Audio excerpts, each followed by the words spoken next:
Welcome once again to another episode of SLMA Radio, brought to you on behalf of the thousands and thousands of members of the Sales Lead Management Association. If it has to do with sales lead management or sales lead marketing, it probably starts here with the SLMA Radio Show. Today, as always, we're privileged to have with us the founder, the executive director, the head honcho at the whole organization, wearing his Ronald Reagan cowboy hat today here, and well, I'll let him explain the whole thing about the hat here. Welcome, Jim Obermayer. Thank you, Paul. Why the hat? You always bring the hat out of it. It's like a part of the old. Is it the old rancher pulling up to the corner store, and he's going to kick his feet up and start telling stories here? Is that what this is? Is this the Cracker Barrel? I went to the Capistrano mission some years ago. Yes. And I walked through, and there's Larry the hat maker making hats. Yes. And he's making very custom hats from the same blanks. And when he showed me this Ronald Reagan hat, I just had to have one. So here I am. Every time I wear this hat, I think of Ronnie. And we ride together. You ride together. There you go, over the hills. Well, and it brings out the storyteller in you, because Ronnie was certainly, if nothing else, he was a great storyteller. He was a great storyteller. But today we've got an even better storyteller. We've got David Cook. Now, you recommended David to me when his PR people came to you. And I looked at his book, and I thought it was a great book, How to Be a Great Salesperson by Monday Morning. When I talked to David, I became even more convinced that we should have him on. His book is, as I said, How to Be a Great Salesperson by Monday Morning. David Cook reveals a lot of sales techniques that he's used, including where to insert urgency, how to use third-party closes, how to shorten a sales cycle. In our interview today, he'll discuss his motivational principles that will help you approach customers with a new level of confidence. Now, the book is available from Amazon at $8.95 on Kindle, $14.95, very reasonable, pocket change for what you get. Paperback, Barnes & Noble, $14.95, not available on Nook, I see. I notice it has 5 stars on Amazon, 66 rave reviews up there. Now, he's an award-winning author, CEO, founder of Sales Training on the Go, one of the most in-demand experts in sales training, coaching, and motivation around the world. We're lucky to get him today. He's the #1 producer at Business and Legal Resources, and with awards all over the place. Anyway, his book is also selected as one of the top 10 must-read books. David Cook, thank you for taking some time today to come in and talk about your book with us. Oh, Jim, my absolute pleasure. I heard so many great things about you and your show. It's an honor to be here. Well, thank you. Thank you very much. Paul is sitting back just waiting to figure out how he can sell more radio programs. I can see the look in his eye. So let's start off this discussion. Why the title, David? Why this title that promises so much? And I've got to admit, I've got the book in my hand, and I've been picking out. I start with books by picking out the chapters that I have to work on, and then I go through the rest. But why the title? Okay, well, I'll tell you, my book, first of all, it was designed to be a weekend read. Somebody reads the book on the weekend, and they pick up all the tips and techniques and everything in the book, and they literally can go in Monday morning with a lot of great closing skills. Because over the years, I read sales books all the time. I'm always a student of sales and everything, and it always kind of dances around the close. It doesn't really zero in on what people are really seeking these days, and that is like a connection. We're so involved in the internet world, everything, technology this, technology that, but there's many things in there that a salesperson can literally start using immediately. There's nothing that makes me madder, than when I'm reading a book or something on TV, it's like, you can expect results in 6 to 8 weeks, 6 to 8 weeks, come on, that's too far, I want results now. But there's little things in there, like I start off with making your customer laugh. It's these kind of things. It's the connection with your customer, because without that connection, you're not going to make a sale. And it starts off like, it's been said that people will make up their mind whether or not to do business with you within the first 7 seconds of meeting you. So it's like chapter 1, the very first thing that you should do is make your customer laugh, because it's a proven fact that if you get someone laughing, they are on your side. And I'd rather be around people who make me laugh. And then when you laugh, you're obviously endorphins are released in your brain. You're happy, and you give credit for being happy to the person who made you laugh. And happy people buy. So there's so many things in there that people can start using immediately. Make your customer laugh. Boom, they're on your side. Well, I like that chapter, and I'm starting to use it. But the thing that I started to use immediately, when I looked through the book, and I went over to chapter, let's see what it is, number 11, forgive my persistence, please. I've been using that for 2 weeks for people that, it's funny. People call me and say, I want to start something right away. And then it takes forever to get a hold of them. And you remind us in the book there, time is of the essence, and you really can't wait. You've got to pursue people. And I started using this phrase, thank you, forgive my persistence, please, but you asked about such and such, and we haven't been able to touch base. And it is working beautifully, I've got to admit. So my check is in the mail to you already for what I've learned here. Okay, we know about the title. Now, what makes the book unique? Now, you talk about I can read it over the weekend. I can start on Monday. Is this book just about closing techniques, or is it more of that? Well, it is about closing techniques, but it's also one of the things I mentioned in there. I mean, everybody, of course, wants to be a great salesperson, but the one thing I mentioned, ultimately, you want to transcend salesperson, okay? And you want to become their trusted advisor, okay? That's when you arrive, because a trusted advisor is genuinely interested in their customers' needs and puts their customers' interests first, and your customers will pick up on that, and that's when you have arrived, and you will have a customer for life. So that's where you want to focus on. Is customers feel it. They know when you have their interests first. Well, how do you get to that trusted advisor position?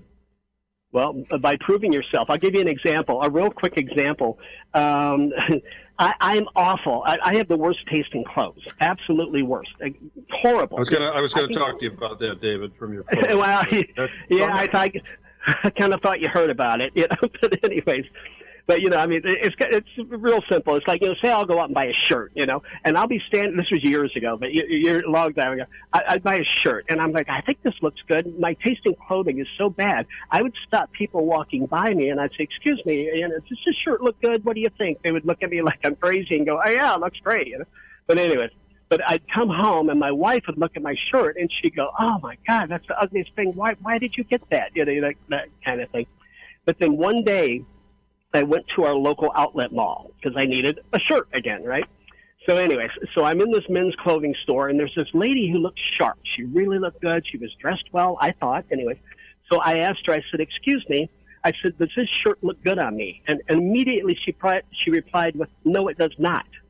And for a split second there, my ego, I was a little bit offended. I'm like, oh, you mean it doesn't look good? Again, she says, no. She says, that shirt doesn't look good, but this one will. Oh, okay. So I tried on the shirt. I looked at, the floor-to-ceiling mirrors that they have. And I said, you sure this looks good? She says, yep. Anyways, I wore the shirt to work the next day. Everybody's like, where'd you get that shirt? Oh, that's awesome. That's great. I'm like, oh, thank you. So I went back and I said, do you have a sport coat and pants to go with it? She said, sure. She got them for me. Oh, yeah. And then about 3 weeks later, whatever it was, I wore the whole outfit to work. And everybody was going, oh, my goodness, that looks awesome. Where did you get that? So bottom line, Megan, my clothing guru, she's become my trusted advisor. She's proved herself, okay? So that's the thing. So now I just go to her and I go, Megan, what looks good? This, and this. Okay, thank you. I'll buy it. I do what she tells me to do because she's reached that level. Does she work long distance? Can I hire her? She might do a little Skype thing with you or something like that, yeah. Well, some years ago, not years and years ago, but I was bidding on a piece of business. It's $150,000. And a competitor came in, read my website, and went in and scooped up the business. And I was told by a fairly close company I'd known for years, you lost the business to so-and-so. And I'd say, okay, I understand. I lost the business. but who did you give it to? And they said so-and-so. And I said, can I give you some advice? I don't care what you do. Pick the number 3 person on the list. Give it to somebody else, but don't go with them. You are going to be disappointed. And I don't expect the business. I'm not telling you for that. I'm just telling you, don't go with them. You are going to be grossly disappointed. In 6 months, you're going to be looking for a way out. Mm-hmm. And she hesitated. And a week later, I get a notice that we got the business. So okay. It just,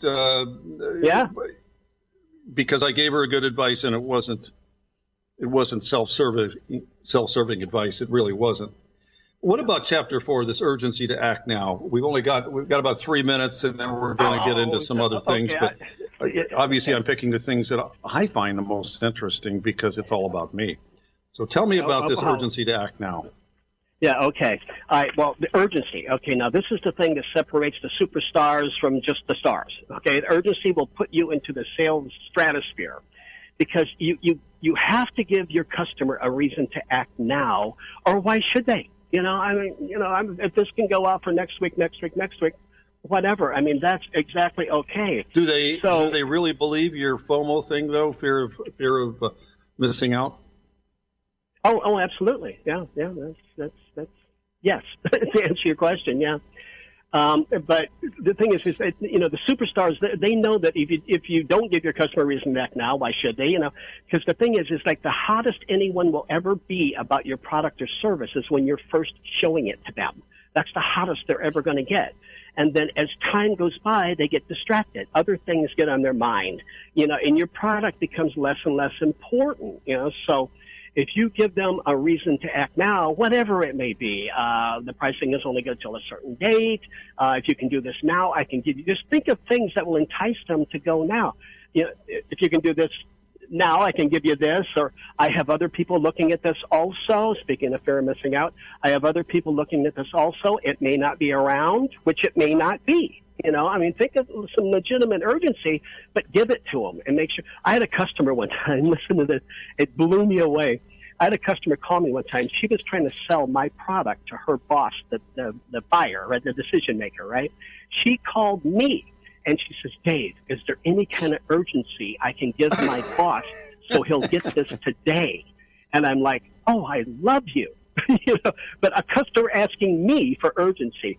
But yeah, you give them a reason to act now, or your thing just starts to go on the back burner, or it gets less and less. After about a week, and I don't hear from prospects. I can feel the cooling nature of the sale. I can feel it cooling down. It goes 2 or 3 weeks. I begin to feel that it's totally cold. So we're going to have to take a quick break here. Oh, sure. David, we've been speaking with David Cook, the author of the best-selling book, How to Be a Great Salesperson by Monday Morning.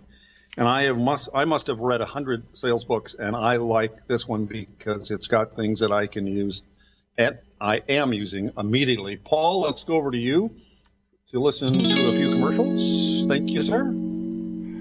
All right, quickly, we just want to tell people that if your organization's success is driven by B2B sales, as most of us are, the book Predictable Prospecting by best-selling author Mary Lou Tyler shows you how to rapidly add qualified opportunities to your sales pipeline, ensuring consistent and, here's the word, predictable revenue growth.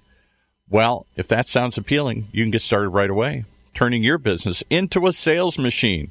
Simply download a free sample chapter, check it out, see if it's for you. Mary Lou Tyler, just like it sounds, MaryLouTyler, MaryLouTyler.com. Predictable prospecting. And we always remind you that Zooant, the new generation of mobile lead capture systems, is out. It's something you can use at every trade show, at every event, or even every day when you're on the road to present and send videos and literature to your customers. Imagine that right from the spot. You can send them stuff. Looks great. Eliminates the need for manually entering your leads later.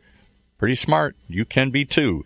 Check out Zooant.com, just like it sounds. Z-U-A-N-T, Zooant.com.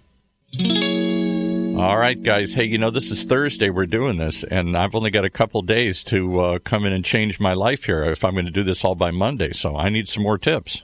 I really think you can change your life, Paul, by reading this over the weekend while you've got your feet propped up out on the golf course there in Palm Springs. I know where you go on weekends. That's it. Hey, we've been speaking with David Cook. He's the author of How to Be a Great Salesperson by Monday Morning. And I believe in 31 chapters, 154 pages. He's already answered why the title, what makes the book unique.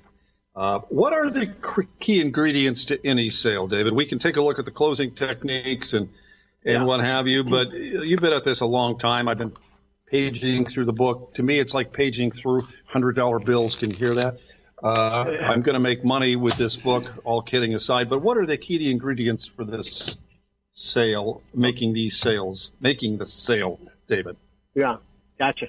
Okay, yeah, the three critical ingredients to any sale. I don't care what you're selling. You could be selling a pair of shoes. You could sell the Empire State Building. It's the same key ingredients. And the three ingredients are enthusiasm, benefits, and urgency. I call it EBOO. That's my EBOO. Okay, so anyways, but enthusiasm, extremely important, all right? So you have got to be excited, because if you are not excited, why should your customer be excited? And remember this, it's so critical, is that your attitude directly is your customer's attitude. If you're in a great mood, your customer will be in a great mood. If you're not in a great mood, well, your customer's not going to be in a great mood. And people who are excited, they buy. Happy people, excited people buy. So you must be excited, enthusiasm. So the next, benefits. Okay, one thing about benefits, always when you're doing your presentation, demonstration, whatever it may be, benefits. Stress those benefits over and over and over and over and over. Just keep stressing the benefits, because remember this now, very important. People do not buy products and services. They sound strange. They do not buy products and services. What they buy are the benefits they perceive from those products and services. They're buying the benefits. Let's use, like a car, for example. Let's say somebody's buying a car, right? What are they thinking when they see that car? They're thinking, oh, I'm going to look good in that car. I love the color of that car. It'll make me feel good. My neighbor's going to be jealous of this when I pull up with this new car. My prestige is going to go up if I'm driving this car. They aren't thinking about how the frame's welded together, how the wiring goes into the lighting, stuff like that. No, they're thinking how they're going to look, prestige, all that other stuff. So you want to focus on those benefits. So keep saying those benefits over and over and over. And then, as we talked about urgency, that's the last one, extremely important. Give your customer a reason to act now. If you get this now, I can throw in the so-and-so. I mean, there's things that people are allowed to do, so let your customer know you can do that. So those are the three: enthusiasm, benefits, and urgency. We've only got a couple of minutes left. That was a great recap. Mm-hmm. One of the questions I've got here is, you mentioned to ask questions, et cetera. We can understand that. But the thing I'm really interested in is when to stop selling and start closing your sale. When do you do that? Some people, they say always be closing, et cetera, but I'm not so sure that's popular anymore. When do you stop selling and start closing? Yeah, that's something I got to tell you. I even to this day have to remind myself of every once in a while, because I'll get in on a presentation. I get all excited. Customers all excited. I'm going, they're going. But that's the problem. I keep going. So I mean, that's always in the back of my mind is stop selling, because the thing is, you get going, your customer's giving you all the buying signals and everything else. And this is just the thing. It's just timing, and it just takes experience. That's all. Keep doing it over and over. You're going to know, you have to sense it. You're going to know when your customer's ready. Like Shark Tank, many, many times on Shark Tank, I've heard the sharks say to someone pitching their product, whoa, stop selling. We got it, okay? We want it, okay? So stop selling. Because often you can sell yourself right out of a sale. So this really depends on experience. Just be aware of it. So your customer's ready to go. You can feel it. Go in for the close at that moment, and that is experience. Don't keep on selling because it feels good, Go in for the close once you know your customer's ready. But once again, that's experience. Yeah, early on, I think the old phrase, you sold it and then you bought it back again. And the customer gets impatient because you never shut up, and you just keep going until you bought it back, and they just want you to get the heck out of there. Yep. What do you mean by listen to the way that your customer says goodbye? Oh, yeah. This is a good one. This is especially in telephone sales. You're talking to your customer on the phone. This kind of gets a little deep. It's like the conscious and subconscious mind kind of going here, So the thing is, when you talk to people, when you're talking to people, general conversation, if you're talking to a customer, it's your conscious minds that are talking. Your subconscious mind is having a conversation with you, but it's your conscious minds that are talking. So when you're talking to your customer and you say, okay, well, nice talking to you. Okay, so I'll follow up on Wednesday. Okay, all right, well, thank you very much. Thank you. Okay, they think the thank you part is over. That's the end of the conversation.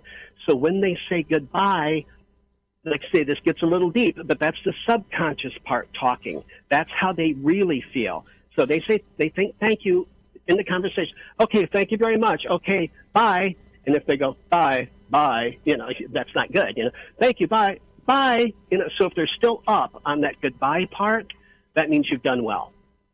So it's really the sound of that goodbye, the enthusiasm of the goodbye. Yeah. If it's a down goodbye, it could be interpreted as good riddance. Yes, yeah. You don't, but listen to it, because that's how your customer's really feeling. That gets a little deep with the subconscious, conscious, and all that. But yeah, listen, you want that goodbye to be an excited goodbye. All right, nice to meet you. Okay, all right, bye. You want it to be up, obviously. But if it's not, you got a little work to do. Well, I hate to say it, but our time is coming to a close here on the program. I'd love to go through every single one of these chapters, but I'm going to do it privately over the weekend, outside of the ones I've already read, because I was selfish. David, how does someone reach you, and what kind of consulting work do you do? Well, I do one-on-one consulting. If anybody wants to go to like a Skype meeting or something like that, I do sales training presentations, pretty much all of the above, really. Okay, and you're located where? In Connecticut. In Connecticut, so you'll fly in any place in the world for a client that needs help, right? You are correct, sir. Okay. I want you to be our private coach here from a sales standpoint. I think you've got great advice. I recommend to people that they buy your book, How to Be a Great Salesperson, by Monday morning. David, how does someone reach you? Okay, well, you can go to my website, which is salestrainingonthego.com. That's salestrainingonthego.com. Or you can go to Amazon and you can just type in Dave Cook, and my book will appear. Yeah, I see it up there now. Great cover. Yeah. Thank you. So I've been reading through I was surprised at the number of, not the fact that you had all great stars there, but I was surprised at the 66 people who have reviewed the book. That surprised me so soon. When was the book released, by the way? March 2nd, 2017 at 11:30. Okay, so you've had a little time up there, and I'm glad to I'm really glad to hear it's doing so well. Yeah. David Cook, you're welcome to come back anytime and talk about sales. David Cook, the author of How to Be a Great Salesperson, by Monday morning. Paul, read the book over the weekend. You need to work on it. You need to work on this, Paul. I'll do it right away. David, right. We'll be in touch. Take care. Jim and Paul, thank you both very much, and your audience, everyone, thank you. I so appreciate it.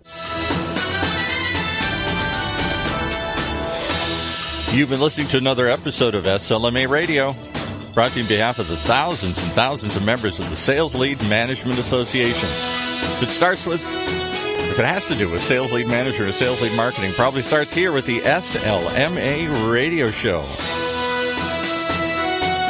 I better get that book right now and learn. Part of the many shows on the ever-growing Funnel Radio Network for at-work listeners like you.